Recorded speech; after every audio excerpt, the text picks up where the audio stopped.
13. This is Chip. I'm going to let Chip introduce himself in a minute. So Chip, here's what today's session is about. Having done and written for people and performed even so many of these sort of technical webinars, salesy kind of webinars. It's the webinar most people are familiar with at work, where maybe there's a host, maybe there's not, but there's a presenter and there's slides. And somebody at some company that makes something or sells something quasi complicated, or they need to educate prospects about before prospects even know if they're real prospects. This is the setup where someone comes on, they introduce themselves, and then they start in on their slides. And so the introduction and stuff is maybe this much of a webinar, and then explaining something, some aspect of the product, or a lot of the product, or all the product, whatever, takes up virtually all of the end. And then there's a little bit for Q&A at the end. Normally the Q&A is just crickets. Right? By that point, unless you've got a super interested audience, then that came interested and didn't have to become interested during it. You've just beaten their attention to death. Now, here's why I think this doesn't work anymore. And I know it doesn't work because I work with a lot of clients and I look at their graphs, their attention graphs, and it peaks in the beginning and then it just starts cratering and gets worse and worse and worse. And by the time you get to the Q&A, which is sort of a pivot into the pitch, even, it just falls off a cliff. Right now, to be fair, almost every webinar or every session, once you switch to the Q&A, most of the audience are just going to fall off. That's just the nature of it. That's a little bit logical. They don't think they have a question. They're usually not interested in hearing random strangers ask random questions to people that they barely even know. So fair enough. But all of the rest of it, we should have an attention line that basically is flat and very high all the way through. At an ideal, absolutely. And if you can execute it right, even, you should be able to do that. The execution is the trick, because most companies, they know their stuff. They don't have a content problem. They have a structure problem. That short introduction and then just details all the way, right? That is a structure, and that structure fails. And I was thinking about this for a while. It took me a while, talking to the team took a while, and then we went all the way back. Why does it not work? And it's not that it doesn't work. It works great. It just doesn't work under sort of the old model. The old model, which has been around. You think about it, say who you are, and then you talk about something for a long time. I mean, that's the model for almost all of human history. You get someone standing up in front of a group, small group, big group, whatever, professor, lecturer, whoever, right? Teacher in elementary school. And they're just up there and you're all together physically, and that person just starts talking. And that structure can still work, right? I mean, everyone's been probably in a college class where half. Well, you're captive, right? Right? You can't walk out. You're captive, right? That's the social pressure. That's what keeps people there. Yeah. Right? If you stand up, you're immediately the center of attention, or you might feel like you are. The smaller the group, the worse that feels, right? You exit, so you're a moving object in front of all these people. So the attention's on you. For some reason, the door always sounds really loud as you open it, right? I bet all of us have gone through that door and then held the door so it closed as softly as possible. Yeah. So that we wouldn't bother anybody. And then, God forbid, you come back. You only need to go to the bathroom or take a call or something. It's you've done it all over again. In a webinar or a Zoom meeting or whatever, if you don't think that you're one of the key people in that audience, and in a webinar, you're kind of not, that social pressure has been stripped away. The habit is left. A lot of people will keep a webinar running, even if they don't seem to be particularly interested in a topic anymore.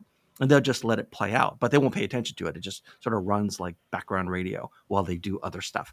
But more and more and more, and the pandemic spread all this up because everyone had to get into so many meetings, people just started clicking to exit. They're just gone. So the old structure, which we've had in webinars since the mid-90s when Microsoft NetMeeting came out, right? That's how old webinars are. We kept the old structure because we didn't know any different and we didn't have anything better. But over the years, a much better structure has emerged where you can just take your content and just drop it into these basically 7 buckets, right? With a slight different flavor or sort of angle on each one, and it helps keep the audience going. So what we're going to talk about today, And as soon as I say what we're going to talk about, I'm going to let you introduce yourself. Sure. And maybe I'll introduce myself too. Yeah. For anyone who doesn't know me, what we're going to do today is go through the sort of twin narrative of what that structure should be. Basically, there are 7 questions the audience should have in their head as they go through. And there are 7 responses. Like at the end of every one of those little 7 sections, there's a response, there's a decision or a feeling that you're trying to put into the audience's head as part of their internal narrative, so that by the time they get to the call to action, they're like, yeah, this is something I should do. Like my boss is going to want to talk to these guys. This is something that my company might be interested in. I can vouch for these guys to my manager and tell them that I'll watch the webinar. Like this looks like it could be for us. Like that's what you're aiming for. So today it's so simple. We're just going to go through the 7 little buckets. So I have 14 slides. That's it. Slide 1 of each section is going to be the question that the audience is asking itself, each person. And then the second of the 2 slides is going to be what they should feel or think at the end of that little section of your content. That's it. It's so simple. But most people, like I said, they don't have a content issue. They have a structure issue. This structure for technical kind of webinars works fantastic. Chip, who are you? Thanks, Dean. I'm so happy to be here because I just love this topic. And I've had to tackle it myself for a long time. I'm a seasoned internet vet, having worked in a whole slew of different industries. I now have a consulting firm where I work with high growth companies with really specialized products. And often they're selling them to multiple industries. So it's even more complex. And that's why I love this topic here. And so I help them figure out, what are the right strategies for growth. And usually that includes building partnerships and finding indirect channels, because that's really what successful companies do. They don't just sell direct. Tell people what the first ad was. Sorry? Your claim to fame, the first ever ad. Yeah. So I've been doing the internet so long that I go back to its very early days. And I had this unique situation where I bought the first search keyword ad on the internet. This is 1997. The keyword was golf, and I was working for a neat sports media company that published unique content for America Online and the web. And we were buying traffic. And frankly, Yahoo, I'd put the word golf in on the search engine, and it would put up any manner of ad. It could be a car ad. It could be a diaper ad. And I was able to work with them to figure out how to start serving the keyword golf. But, coming back today, working with all these specialized companies, and knowing that everybody wants to communicate remotely now, this is a great topic, because if you can't figure out how to convey the technical product and keep their interest and tell them what's in it for them, will the webinar be a good use of your time as a marketing activity? Exactly. And just very briefly, I'm Dean Way. I work at Best Damn Webinar Company. It's my job to create and market webinars for corporate clients. And we do a great job at that. Okay, so let's talk about the first thought you would want an audience, a technical audience in a webinar, to have. What is that? So there's going to be a course at the end of this that you can go get. It's a big, interesting course, I promise. But lots of free content in there too. And it opens with a concept called a gap. We used to open by introducing ourselves or introducing our topic, but instead we open with a gap now, which is you saying to the audience that something that everyone else always thought was the way to do something is actually not the way to do it. Or the way that everyone does something is right, but not for you in the audience because you're different. Or it was right, and but it's just about to change, or it has recently changed, and so it's no longer true. Sort of, you're playing musical chairs, and I'm going to give you a hint because the music's about to stop, kind of thing. Or the music just stopped; you should rush to get a chair. There's one other kind of format for a gap, which is here's something new that you don't know about. This is by far the weakest kind of gap, but also the most common. I bet it's 99%, I mean 100% of everyone who hasn't done a course on this thinks that that's the way to open. It's inherently flawed because you could lose the audience right at the top. Okay, well, I don't think that's particularly interesting. So what you want to do is you want to talk about some portion of that audience or that audience company's reality that is now broken. right? Or dysfunctional. And so they're wondering, like, what is that? Why is he talking about this? What just changed?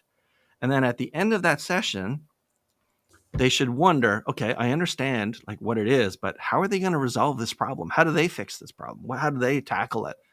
How do companies that, buy from these guys actually like, get to a positive future, as we call it? So going back, they open with, what is that? You want to grab their attention as early as possible. I will take one moment to talk about courtesy attention, which is a concept that we use a lot here. The first few minutes are the only sort of unearned but focused attention you get from an audience. For the first couple of minutes, the audience is trying to decide, okay, is Dean and what he's talking about, is that worth my emotional investment or time investment or attention investment? And they'll pay attention. Almost everyone wastes it by talking about an agenda. They talk about who they are. I don't care who you are. I don't care who you are until I know that you understand me and my problem. Once I know that you understand me, I'm willing to spend some time maybe trying to understand you. But everyone, I was gonna swear. I'm not gonna swear. Everyone sort of wastes the courtesy attention phase, and it's such a criminal act to waste the courtesy attention. Jump right in with a gap where they wonder, like, what is that? And even at the end of it, like, how is Dean going to resolve that? Earn their attention. Right? People aren't going to give it to you for free just because you got doctor at the beginning of your name, right? No. People don't care. People are busy. Everyone you're talking to is busy, and everyone in every audience acts just the same way as you act when you're in the audience, which means like you're looking at it, you get up to leave and get a snack, right? You use the bathroom, you go look on Facebook, you start doing your real job and it plays in the background. Everyone's just like you. Don't think that because you're talking that they're suddenly like glued to their screen and hanging off your every word. You're not like that when you're in the audience. So we have to work a little bit harder and we have to use a different structure. So once we've opened with the gap and the audience is like hooked, okay, what's that? Then you introduce yourself. And for this reason, they're not going to believe anything else in the webinar that you say until they know that you're someone worth listening to about that topic today. Mm-hmm. Right? Our introductions were super short. I had a tiny sort of cast aside comment before that where, I have done at this point, like I'm in 4 digits for how many of these things I've done over the years. I've seen it, and I've made every conceivable mistake. Oh my God, I have so many embarrassing stories about myself and other people, how we screwed up on our presentation. But once they've figured, okay, how are they going to resolve that? First, we go into explaining who we are, because they want to know, how can I trust you guys and what you're showing me? And they, so you do your little intro. The trick to an intro is spend as little time on it as you can, the minimum that it takes to establish credentials, and then move on. Because, the longer you spend on yourself, the more boring you're going to be. Yep. So by the end of that, it's like, okay, this person will know about this topic. And this already works for other companies, right? They've bought this product, they've implemented or stood up this, they've deployed X, I get it. I'm in the right place for this. Mm-hmm. And then after that, shocker, you talk about benefits. We don't get to features yet. There's a section where we talk about features. And when you have a technical presenter, maybe like your CTO or head of development or COO or whoever, a senior scientist, whatever it is, or just yourself. But, you're talking, you will get to the point where you get into the nitty gritty of stuff. We're not there yet. First, this audience is going to want to know what's in it for them. And this is where we talk about benefits. This is where we talk about you're in a negative present. Up until now, we've talked about the present and it's negative. If the present isn't negative, there's no problem to solve. They're in a negative present. They're going to be, or they or their company are going to be in a positive future if they buy from you.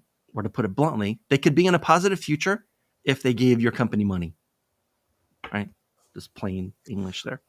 Well, and Dean, I mean, we hear this a lot with companies trying to find product market fit, right? They're like, oh, I've got these features. And this is, because again, your whole thing's here about technical guys. So the technical guys are like, wow, my brain's mapped that if I have this semiconductor or the software can do X, in their brain, it solved their problem. But the customer doesn't know that those features are, right? Right.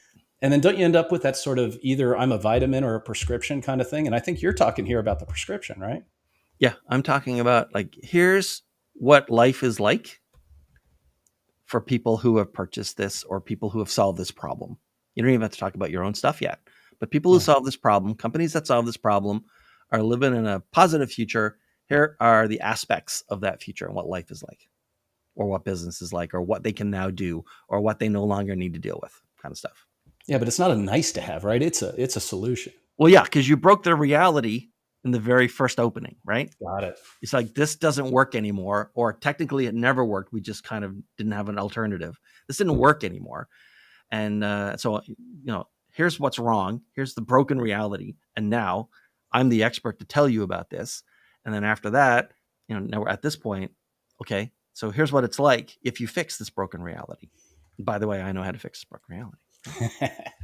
So what's in it for us? And then they end that section with, I want the future that this dude is describing. Like, this will help me get what I want. They need to resolve that. Right now, at this point, they don't know all the features. They don't know all the ins and outs. They don't know what it costs. They don't know anything. But they do know that they've seen the positive future and they want that future. You might not be the path to get it yet. They don't know that. But they want the future, regardless of which vendor is going to ultimately get them there. Now, I often get challenged by clients on this question. Yeah, really. They want to know why they need to explain to an audience that, and just so we're clear about this, even if it's the audience's fault for being in this negative present, it's not their fault for being in this negative present. There's always something external that they could not have seen or predicted or known about or prevented that contributed to the negative present they're in. Oh, they're losing share. Oh, they're having a lot of trouble deploying something. Oh, they have a bad customer service reputation. Like, there's always something external. There's something in the market. There's something in the political situation, the economy, whatever, geopolitics. I don't care. There's always some reason. You have to give people at least some little thing. Just mention it as an aside. I should note, for all of these sections that we've covered so far, I mean, we're only a few minutes into the webinar, right? If you were giving your technical webinar under this structure, you're only a few minutes in. You're not dwelling. These are 7 sections, but they don't all get an equal amount of time. Yeah. The one that's coming up where you get to geek out about your features and that is still the vast majority of the time. But first we need to frame it up. And one of the things, nobody wants to sit around in a session where someone else tells them that they suck and it's their own fault that they suck. If you guys had done this 5 years ago, you wouldn't be in this situation today. Nobody wants to hear that. How do you sell your boss on that? Hey, boss, we should buy this technology, but we've sucked for 5 years. Right. Plus, if they think that they're the sole reason why their negative present exists or their company's negative present exists, then it usually it sucks all the air out of the balloon for their hope that your solution could actually get them to a positive future. Well, Dean, what are a couple examples of this, though? Like just random industries. Why it's not their fault? Why it's not their fault? Yeah. They couldn't foresee that. Oh my God, there's so many. I'm actually, I'm not bereft of ideas. I'm flooded with ideas. Okay. Maybe they couldn't foresee that the political situation would change and all of a sudden it became super cheap, or actually it became way more expensive to buy from China. But they'd spent the last 20 years building factories in China, and now they're sort of caught short. Yeah, nobody would have known. Or COVID came along, right? Yeah. Or nobody could have predicted that the enthusiasm for really stupid, dumb application tracking systems for resumes would be overshadowed, or that we'd end up in an arms race because anybody for free can go to ChatGPT and write a cover letter that literally lists everything in the job description and why they're great at it. Yeah. Right.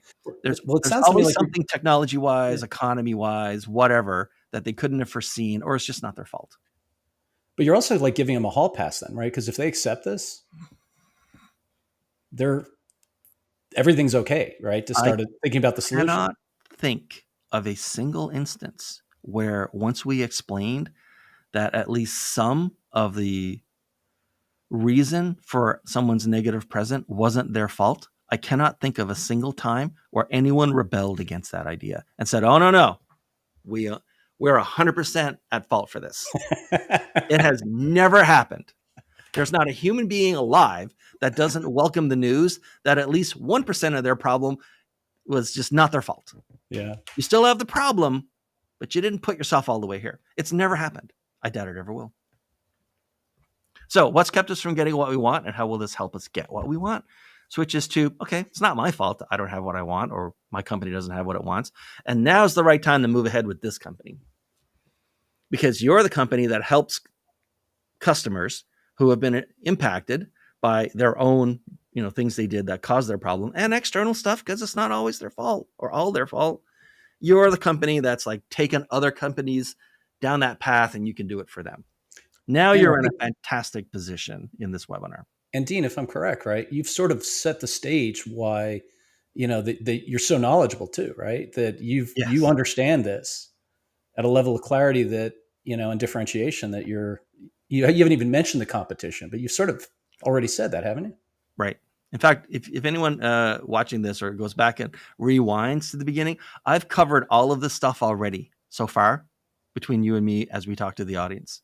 Mm-hmm. I've even explained why it's not their fault.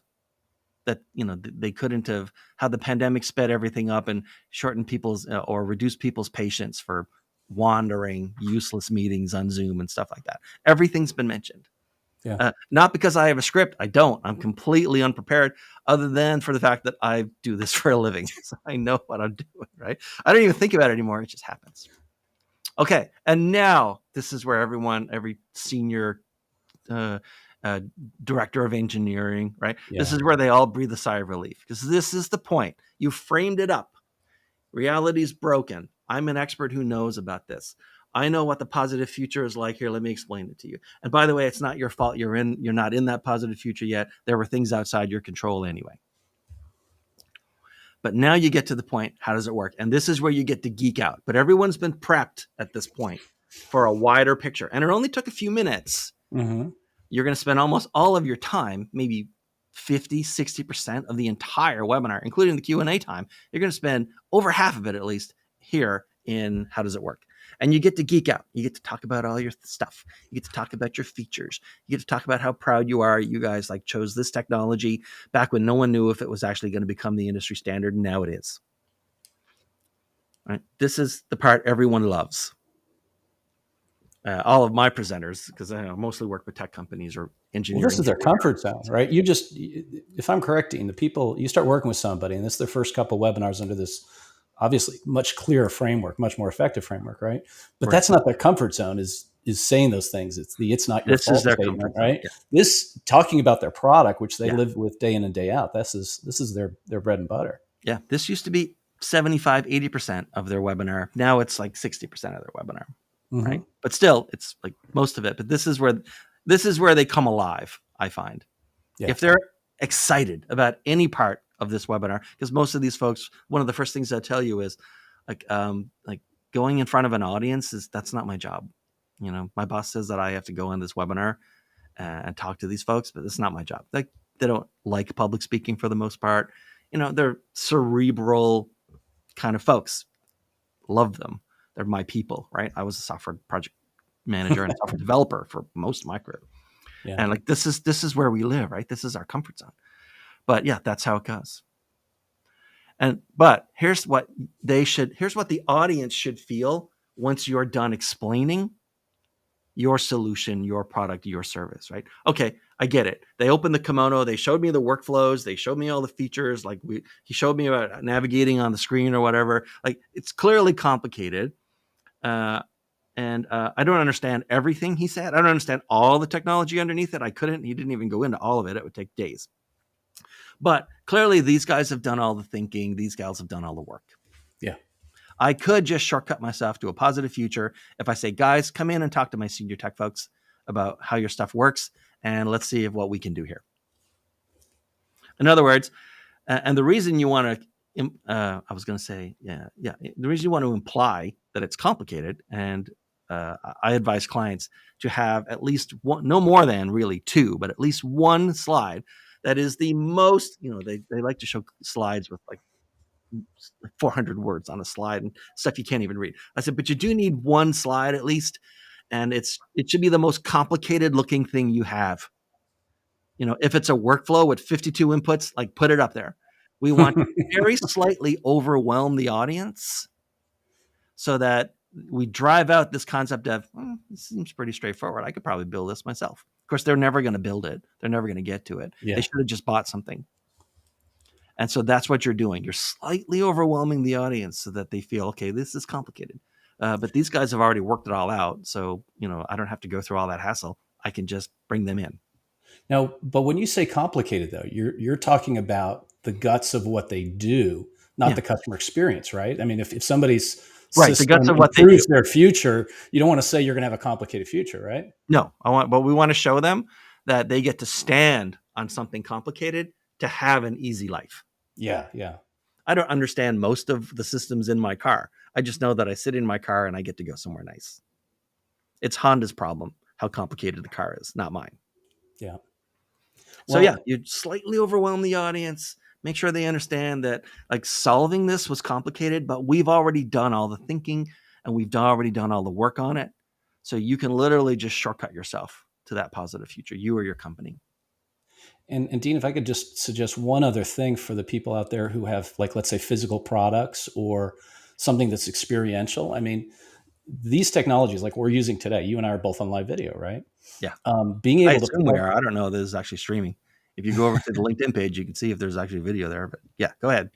But what I'm getting at is if you've got a neat product that is great to experience by seeing it run. We used to do, since 2016, a company I was working with, 3D Printing World, we would actually run a studio and show the printer moving. Yeah. Right. And that whole experience. Wow factor there. Well, it's not only a wow factor. It's when you get very technical people and they're evaluating a technical product, right? They just like the authority of the speaker, the authority of the buyer is often something that they need to defend, and they're going to want to probe and explore. If you've got a neat networking solution that has a neat dashboard to it, show it in real time. Don't just throw slides up, because I mean that's an extra wow experience that this technology can help people deliver.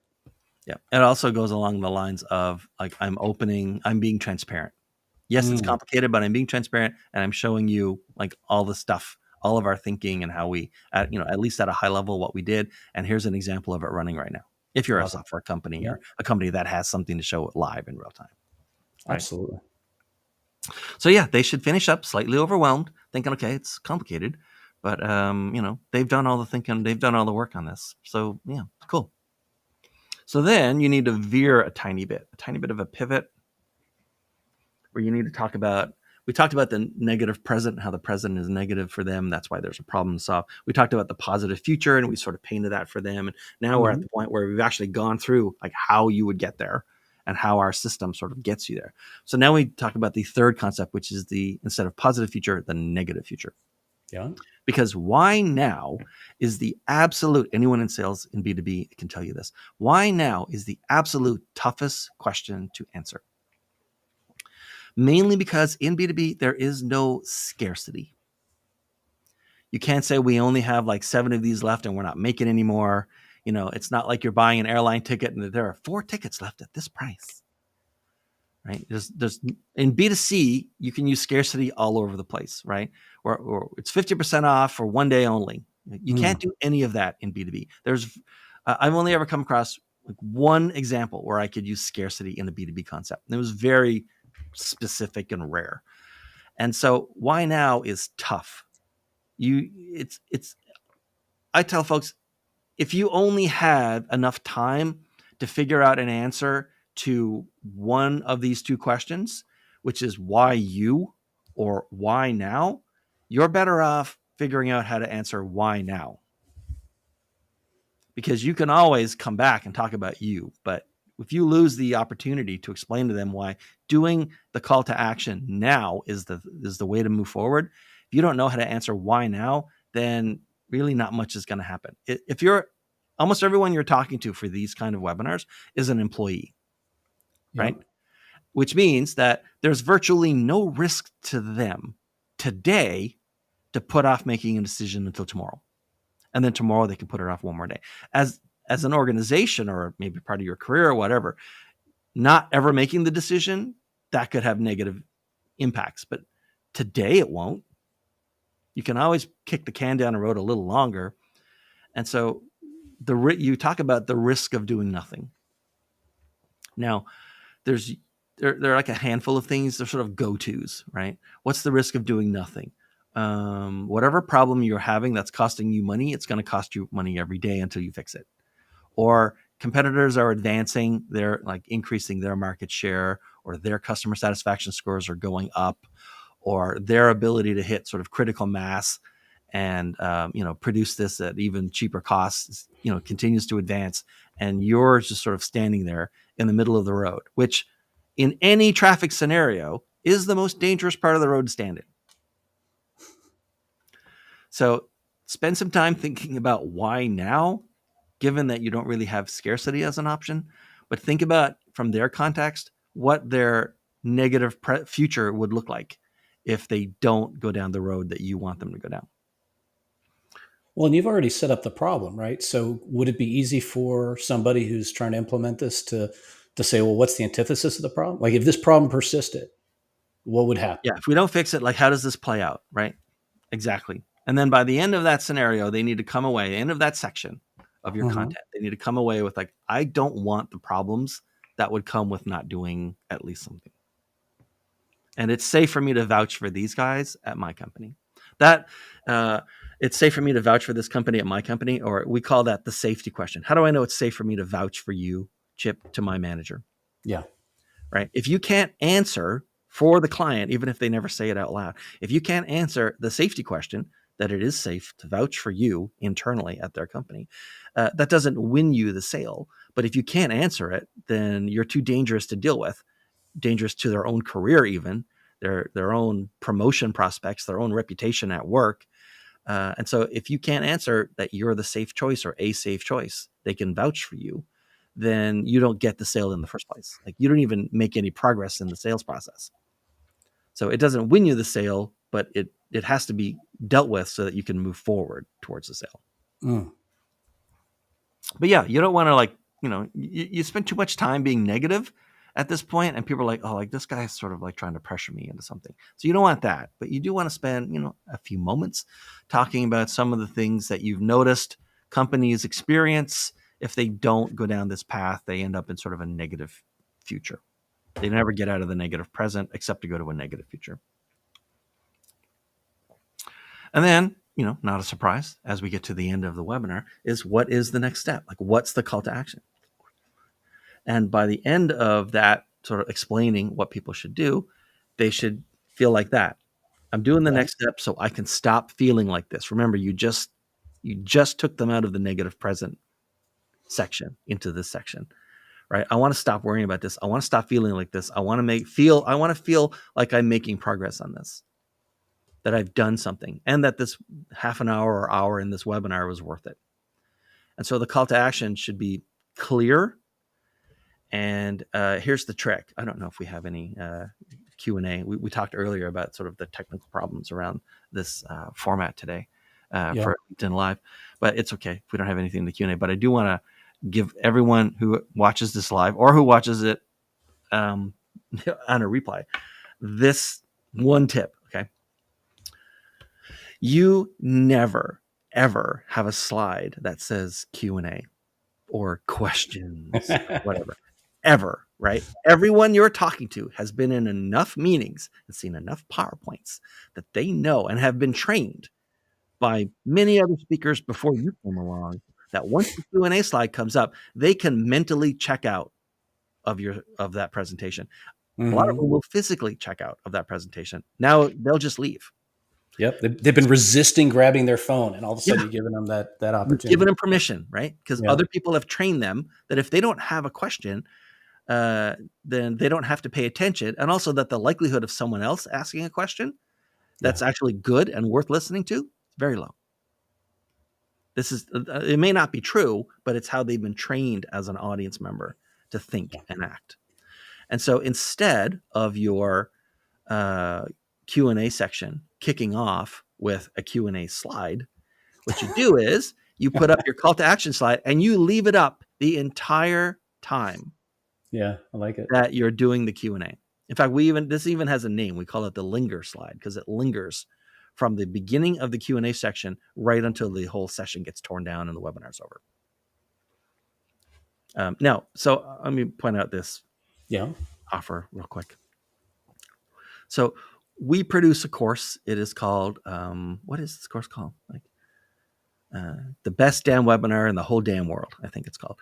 And it focuses on this sort of narrative structure, the challenges that you might have with it. It fixes or preempts all of those problems, takes you almost minute by minute through an entire process to make the most. It also talks about interview style, where we don't have slides. We just have two people talking.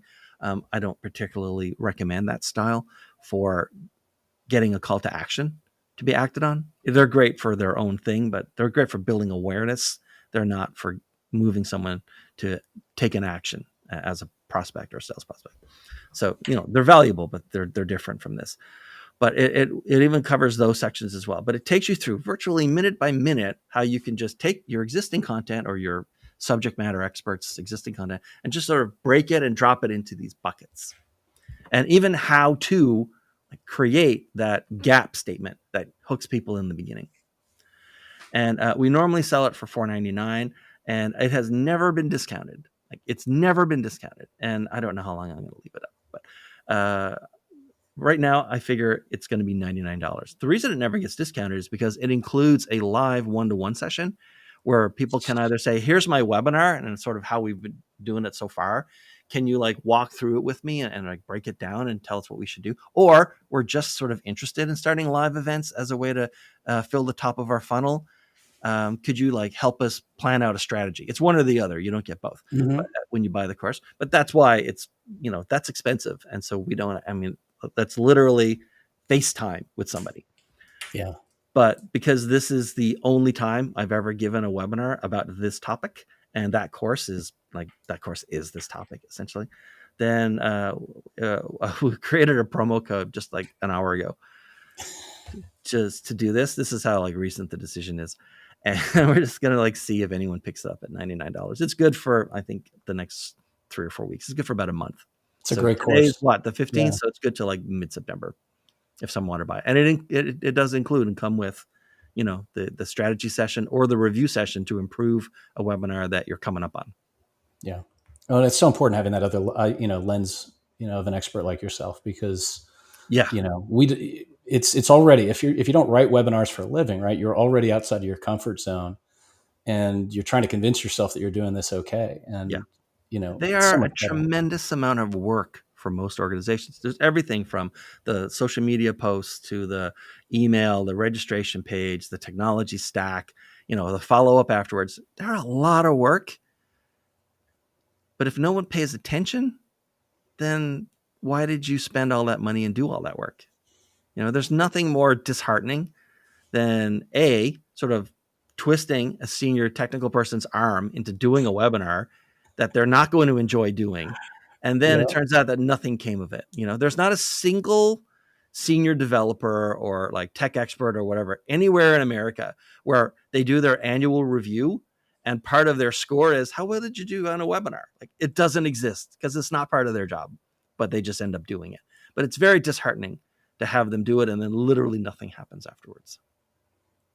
But think of the flip side. If you do recruit them to do it, you do get a great audience. It reflects well on them. Their internal and career equity's gone up too. Yeah. People sometimes don't, they sort of think of these as obligations, not as upside. Right. When they come to me, and it's usually someone higher up, it's a director of engineering or a VP of engineering, usually a director, a VP of engineering or a CTO, they understand there's a public facing part of their job, right?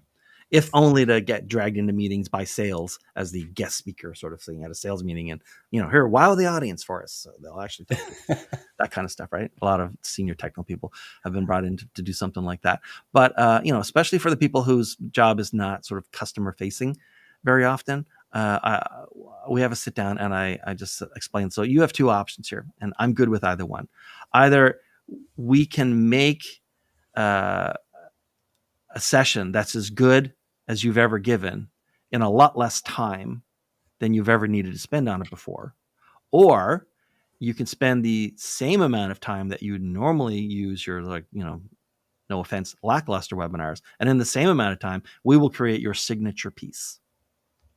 Like, this is the one that you would give a TED Talk on. This is the one that you can, like, will be on the website and you can share with people in the company. It's like, I kicked ass on this. This is the one you would show recruiters or your next hiring manager, if you ever decided to leave the company. Like, this is it. Like, an excerpt from this would do it. And so you have, those are your choice. Like, get as good as you've ever done with less work and time, or get the best you've ever seen for the same work and time. They're a customer, so whatever they tell me, that's what I'm going to give them. But yeah, it all, so much of this just comes down to changing the structure a little bit to make it so much more interesting for audiences. Well, and I think it does. But maybe that sort of begs a question that maybe some people are thinking right now, which is, Dean, I'm looking at the titles there and they're like, am I manipulating people? Am I, I'm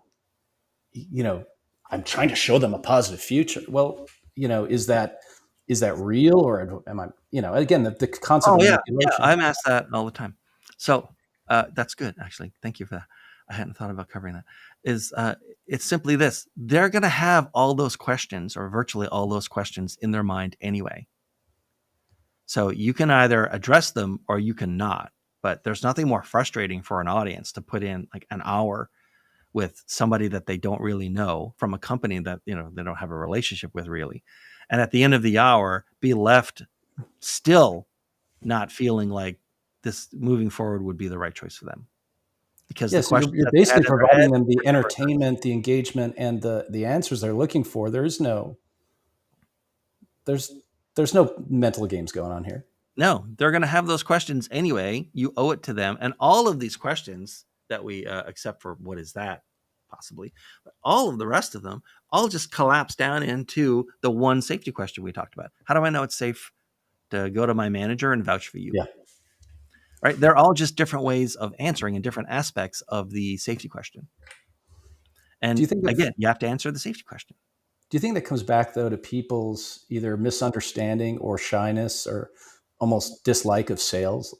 Because technically you're, this is a sales webinar, right? Or a marketing. I work in a lot of tech companies. We used to call sales the dark side. Yeah. Right. It wasn't unique to us. A lot of people do that. Right. But technically a technical webinar is part of the sales process. It's not really a marketing thing. It's a sales thing, or it should be. And this structure came out of, a copywriting structure, like a sales letter kind of structure. Back in the day, like way back in like ancient history. But the reason it works so well is because, the audience is not there to support you. You're there to help the audience. Again, why we remind people, the audience is going to act the same way you act, and they're going to want the same things that you want from that time. And so you're there to support the audience, to answer their questions, to preemptively answer their questions so that you don't rely on people hanging around for a Q&A when people don't. Right? I'm sure we're now in the Q&A section, or at least we're done with the main part. I'm sure attendance has dropped off quite a lot. It's the nature of it. But yet you're there to serve the audience for half an hour or an hour or whatever. And so, like, here's how you do that in the best possible way without having to change much about the content that you're going to deliver. You're just going to angle or frame certain parts of your content differently to make sure people understand that this is the question that you're answering for them. Well, it's funny. I started doing sales very late in my career, and I even had that little squeamishness, right? Oh, sales, right? Yeah, I don't want to bother people. But it was so enlightening when I realized that if I'm doing it right, I'm just helping people, right? And almost I'm wondering if it's a technique you'd use, but even the ability to say, you know what, maybe this isn't the right product for you. And not to be manipulative, just saying, look, you seem to be doing fine. You don't have this problem. Please get the rest of your 30 minutes in the day. But the rest of you who do have this problem, how can I help you? And, all of a sudden that nasty view of sales and, just goes away, and you feel much more comfortable, and it becomes a natural process. Yeah. I mean, it's the difference between a lead and a prospect, right? Sales doesn't want you to give them leads at all. They want you to give them prospects.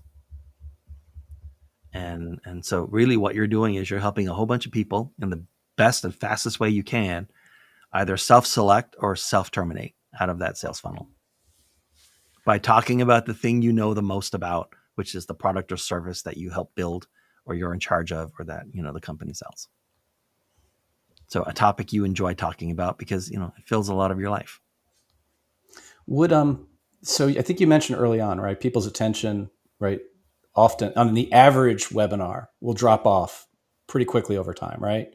And this methodology actually holds that attention, at least the Q&A phase. And if you Yeah, really we've got fill in it, graph after graph after graph after graph yeah. from all kinds of different webinar services and LinkedIn Live showing us that like it'll spike up like it always does in the courtesy attention phase, and it will dip a little bit, but then it will hold for virtually the entire time until the Q&A starts. So coming back to lead versus prospect, if a company hasn't done a good job of qualifying people and sort of pushing the webinar on the wrong people, might they actually see a little step function if you do it right? Where, okay, we've identified you don't have this problem, go away, but we're going to keep that line flat for the rest of the people who are properly qualified. So here's why it opens with a gap. Here's why, everyone thought this, but it wasn't true. Or you've been doing it right, but something just changed and it's not going to be right any longer, right? Or it is the right thing to do. It is best practice, or it is the product to use or whatever, but not for you because you're in a different section. You're like segmented out, right? What we find is anyone who's even somewhat likely to be a target prospect will be hooked by that gap and stay for the entire time. Yeah. And usually like the little dip you see after the courtesy attention / gap phase and explaining who you are, that little dip you get before it levels off, that is the people who have looked at that and said like, this is completely not for me. Okay. So that's your qualifier there. Yeah. Okay. Got it. Yeah. You break one part of their reality, like showing them that it's not true, or telling them it's not true, or hasn't been true, or recently changed, or was never true, or whatever. Right. Mm-hmm. And then you introduce yourself as the expert, the person to listen to at this time for that topic. And then that's when you'll get the little bit of a dip. But then those people are gone and everyone else is there for you right up until so that's where they look for that indicator if their marketing and their lead generation process for the webinar is going to work, or if they're getting the right people is also a function of that dip, right? Right. Cool. And the other thing is the reason, in case anyone cares, the reason it dips at the Q&A section is to every audience, every webinar is divided naturally into 3 portions. There's the introduction, which is the company talking about itself, whatever. We preempt that by talking about the audience first, and then ourselves, and then the audience again. And that section 2 is my section, right? People register for webinars because of the topic. They don't usually even know who the speaker is, right? They might know the person's name and see their picture and title, but they still don't know you. And they don't know the company very well. They don't have relationships with any of these people. It's not like they're following their favorite live streamer on YouTube or something. That person can just, have a meandering conversation for 2 hours and people are just going to hang out. It's not like that. And so the topic, the subject matter, the topic is 99% of the reason they're there in the first place. Once you're done talking about that and you start pivoting into the Q&A or pivoting into your pitch or whatever, well, as an audience member, for most of them, my, in quotes, my part of this webinar is over. You're no longer going to be talking about the topic, which is the only reason I showed up here in the first place. And that's why you see that just crash in live attendance once you start the Q&A, because the Q&A signals that the prepared part, the part that's just focused on the topic that I signed up to hear about in the first place, that's over. Mm-hmm. And so that's why, you get that cratering of attention at the Q&A section, which is why you put up your call to action slide right as your main topic is ending so that it can stay up as long as possible. And then I'll give one more tip because, we need to get going. We're almost out of time here. One more tip is we have a whole section that we and discipline around starting the Q&A. So for every client, we come up with 2 questions that will kick off the Q&A, just to seed the Q&A. Usually, sometimes, because in a lot of Q&As, you just sort of have to like prime the pump a little bit. And then once hardly anybody ever wants to ask the first question or even the second, but they'll ask the third or the 7th, right? And so, but it can't just be any question. So for every single Q&A that we do with clients, we dig in and we find what we call the scary question, which is, what is the question that you would never want to be surprised by? And that Yep. you don't even really want to answer now, but if you've got time to prepare an answer for it, then you'll go ahead. Right. And if you don't know, go talk to anyone in sales and say, what is the question that you dread someone asking on the intro sales meeting? And whatever that question is, that's what you open with, because you open with the Q&A by asking that question. And how you ask that's up to you. You can have someone, in the company, but it's technically still in the audience because, they're not presenting. They could post that question, or someone could say, one question people often ask is blah, whatever. Yeah. But it has to be really hooky, right? It's like, oh, wait, you're about to click off and say, oh, wait, like, that's interesting. Like, how are they going to compete against Microsoft when Microsoft is 75,000 times their size? Right? Why would anyone buy? Or you wouldn't get that kind of like, how do you compete with? Because that sounds like a straw man answer. You'd ask it like, or we would rewrite that for them, saying like, why would I buy from you when Microsoft sells something very similar? Right? You would never want to be surprised by that question. That would freak out someone who's giving a presentation, right? And they think it's in kind of a controlled environment. But we like those wild card questions, man. We insist that the first question be a scary question, because that will hold a lot of the people who are about to quit through that question and that answer. And if you follow up with another style, but all, equally engaging kind of question, then a lot of people will stay for the Q&A if they stay for the first two. And so we put a lot of care into the kinds of questions that come right out of the gate in a Q&A. I'm not doing it today, obviously. But, when we do it for clients, we do it. So yeah, but that's, Q&As are very tricky. If you put the right care into them, you can keep people for a long time. But generally speaking, most people will mentally or even physically check out, especially if you put up a Q&A. If you're adding value and you're executing this framework, you're going to keep their attention, right? And you've got if you're right asking and right answering people. stuff that they didn't think to answer, but that's like, oh, wow, I would like to know that. Like, oh, that's intriguing. Or I can't believe they asked that. Those kind of questions, they'll keep people in a Q&A for a while.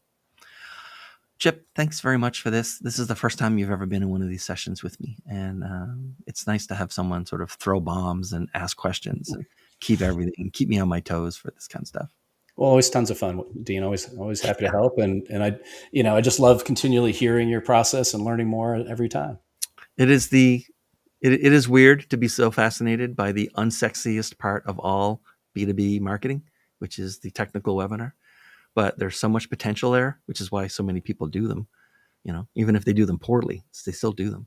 Yep. It's not sexy, but it's endlessly fascinating to me anyway. All right. Thank you, everyone. Thanks, Chip Royce, again. And I think Chip's registered and you're on LinkedIn. So if you go to LinkedIn, please, people reach out if I can help with anything. Absolutely.